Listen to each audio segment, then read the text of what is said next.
that if you do have a question for Dr. Summers, you can submit it here on Microsoft Teams by clicking on the question mark inside the text bubble, indicating your name, your media outlet, and clearly that it's a question for Dr. Summers today. And a welcome also to folks who are joining us on the Rogers Television in London, the Rogers Facebook page and YouTube channel, listeners on Global News Radio 980 CFPL, and those who are watching on the CTV London website.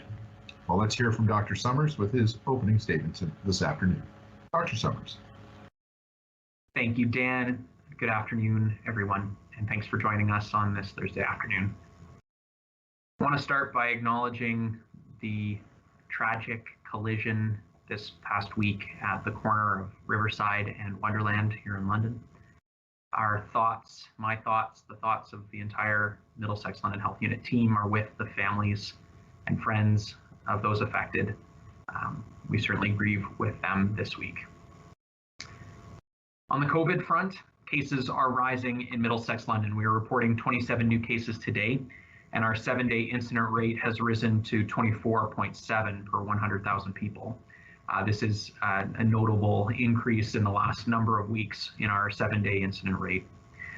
Whereas earlier in the fall, the incident rates were highest amongst those under the ages of 11, we're now seeing cases rise proportionally in those aged 18 to 39. Why is this happening?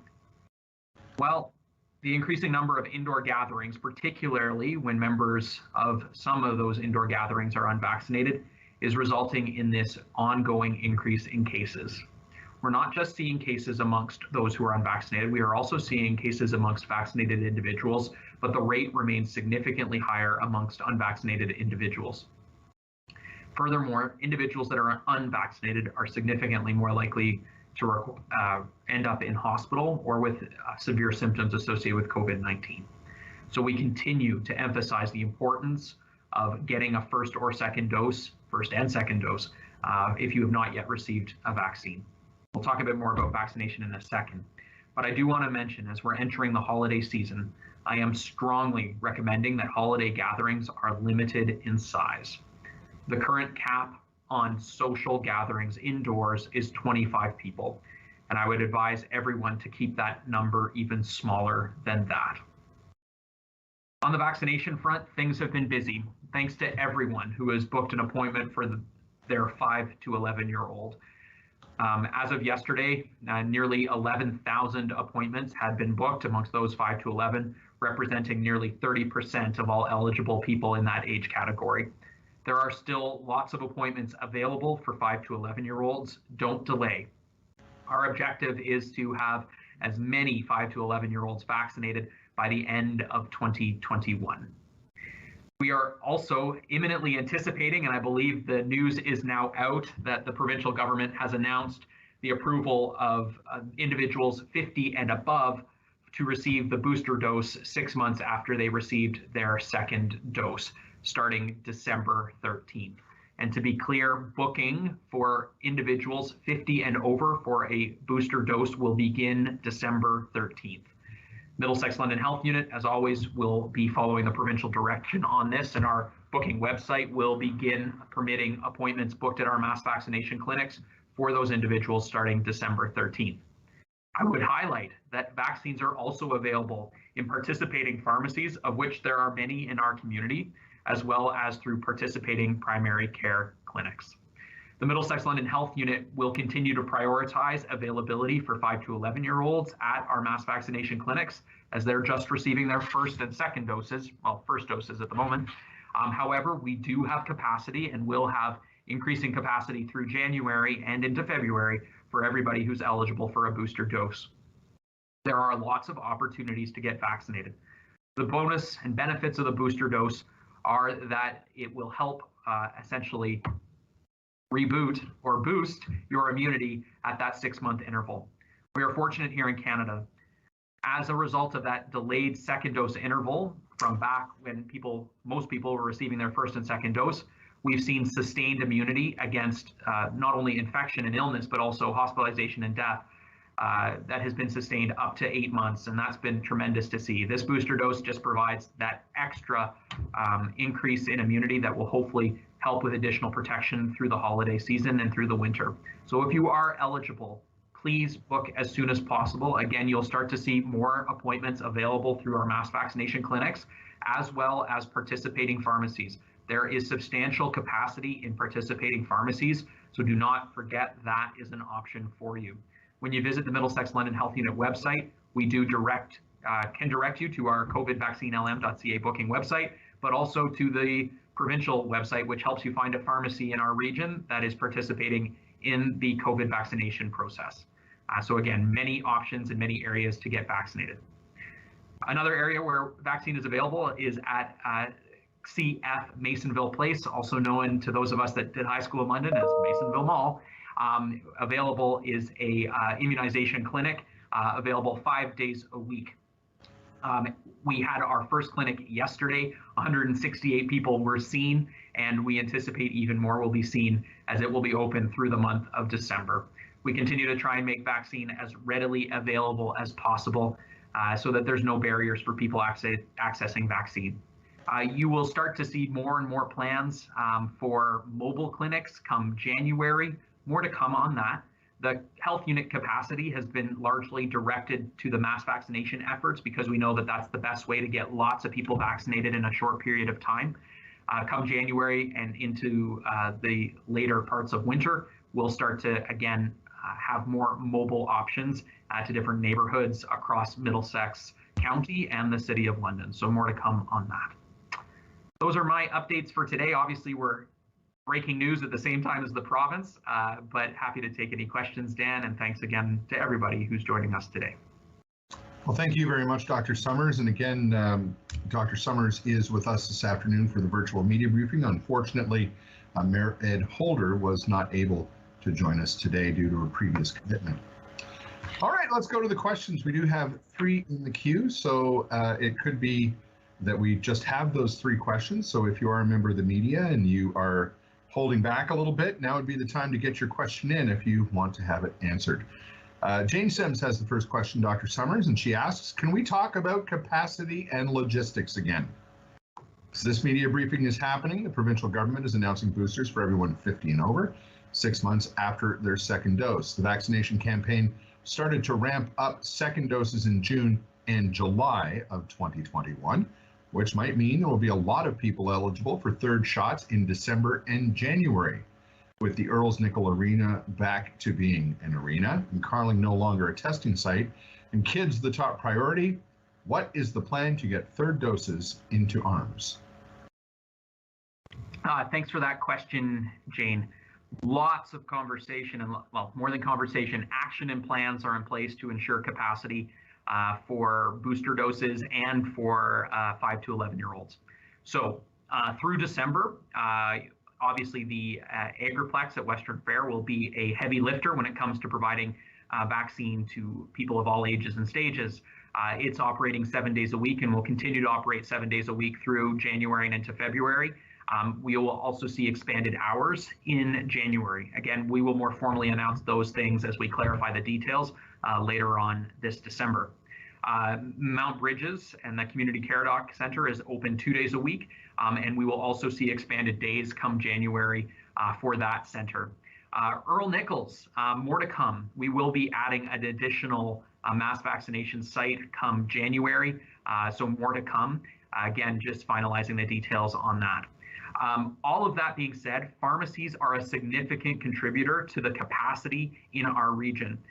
When we've looked at our models between the mass vaccination sites, primary care, and pharmacies, we have enough capacity in our region to vaccinate 5 to 11-year-olds and those requiring booster doses. We know that the uptake for booster doses will be not as robust as it was for first and second doses. I'm encouraging everybody to get vaccinated if you're eligible for a booster. Let me be clear. If you're eligible, make sure you get that. But we also know it's not going to quite be as robust. And so we are managing capacity expectations around that potential demand. All that being said, we've got lots of plans in place. I did mention that mobile clinics will also be starting up again in January. Our mobile efforts this month are in Masonville Mall, or CF Masonville Place, pardon me. That's where our mobile efforts are because we know that that's an area of high throughput, obviously, during the holiday season. So lots of people can be seen there, and we'll shift out of that facility in January to look elsewhere. So lots of capacity. Thank you very much. And let's go to a follow-up question from Jane Sims.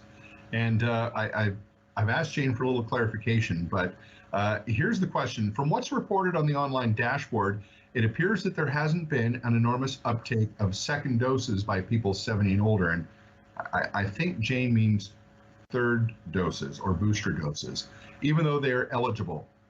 Why is that happening? Thanks, Jane.